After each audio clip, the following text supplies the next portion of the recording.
સહાજ news Keshod Jalaram મંદિરે 360મો નેત્ર નિદાન કેમ્પ યોજાયો। અત્યાર સુધીમાં 26,000થી વધુ દર્દીઓના સફળ આંખના ઓપરેશનનો સેવા યજ્ઞ। નમસ્કાર, સહજ ન્યૂઝ સાથે હું છું ગોપાલ ભેસાણી।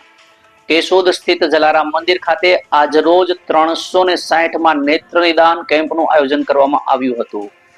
કેમ્પમાં મોતિયા ઓપરેશન, નિદાન, આંખોની તપાસ તેમજ ડાયાબિટીસ ચેકઅપ જેવી આરોગ્ય સેવાઓ ઉપલબ્ધ કરવામાં આવી હતી, જેમાં કેશોદ શહેર તેમજ આજુબાજુના ગ્રામ્ય વિસ્તારમાંથી મોટી સંખ્યામાં લોકોએ લાભ લીધો હતો।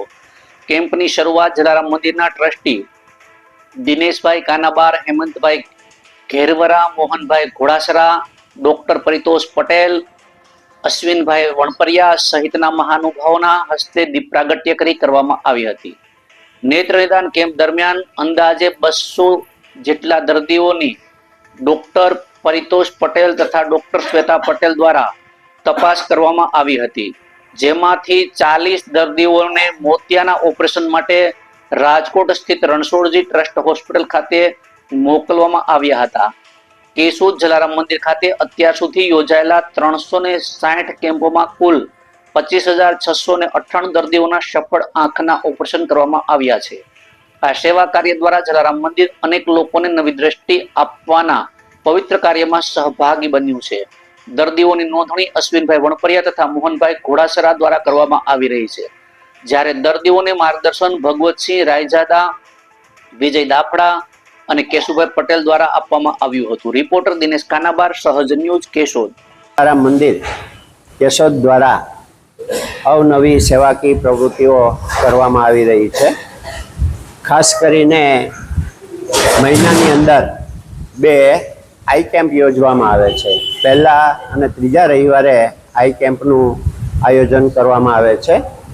આજરોજ યોજાયેલા આઈ કેમ્પની અંદર અત્રે લગભગ 200 જેટલા દર્દીઓને તપાસવામાં આવેલા હતા, જેમાંથી 40 દર્દીઓને ઓપરેશન માટે રાજકોટ રણછોડદાસજી આશ્રમ ખાતે મોકલવામાં આવેલા છે।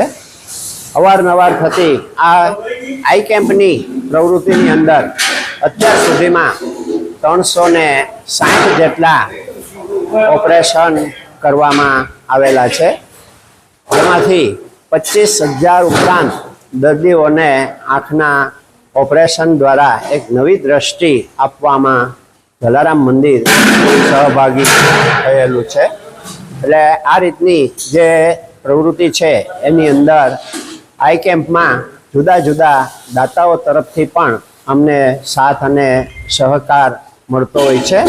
આજના ભોજનદાતા તરીકે સ્વયં જલારામ મંદિર એના દ્વારા જ આજનો આ કાર્યક્રમ રાખવામાં આવેલો હતો। જય જલારામ।